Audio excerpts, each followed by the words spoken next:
I think in a lot of ways that Prince of Persia set a number of standards that showed what an action-adventure game could be. We mixed things nicely, so there's good thinking, good acrobatics, and a good mix of combat in there too. On top of that, we're bringing new abilities to the prince. Magic is a big part of the Prince of Persia concept. This isn't the Sands of Time, so there's a different magic. A lot of the magic powers in the Forgotten Sands have to do with the forces of nature. There are powers that will affect time, there's powers that relate to fire, the flow of water, that relate to earth. There's a big air blast, a tornado. You feel really powerful with this, controlling nature and different elements. It's cool as well.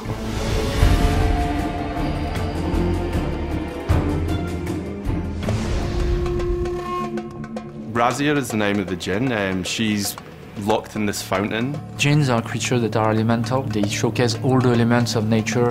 The prince is getting his powers from Razia. The powers are focused on elements of nature. What did you do? We use powers, of course, to control the environment, but the prince also uses them for mastery in combat. With his air power, he has this tornado.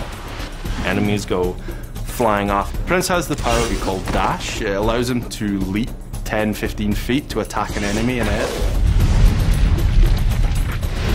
We have a fire trail that the prince leaves behind him. Traps for his enemies in the middle of a combat. The ability to freeze water is excellent. It really refreshes the level design. It doesn't freeze the water as into ice, it more freezes them in time, so they become solid. Everything stops, and it's like, oh, now I can climb on that. Wall run on a water wall, use water poles, columns and things like this.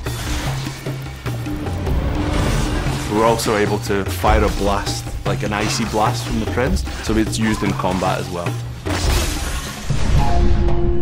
Also have the power over earth. This acts as a shield. It makes you a stone armor, it makes you impervious to attack.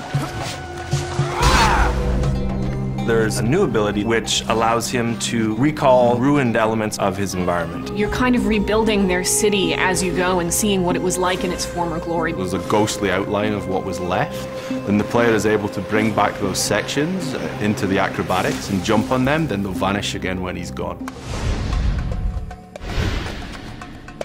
The rewind is back. It's used in other games now, but Prince of Persia is the game that invented it. From a technical point, it's really quite a complex system. It's difficult for us to do that, but we felt we were going back to the original trilogy. Rewind was an epic thing from those games. We needed it in the game. He's often going to be massively outnumbered through many of his fights. There's as many warriors as the grains of desert sand, so they're just everywhere. There's the bigger, stronger characters. Some of them are 30 feet tall. We have a final epic boss battle with an enemy that's absolutely massive. It gets pretty crazy and you really have to be on your toes. You're mixing between water and recall. When you get to the end of some of these huge jump sequences, it's just so satisfying. This is the Prince of Persia, so I need to execute it properly in time, in rhythm. Jump through a water wall, refreeze, rebound, refreeze, rebound. Suddenly, the floor falls out from underneath you. It's like, whoo! Yeah, like that was really awesome.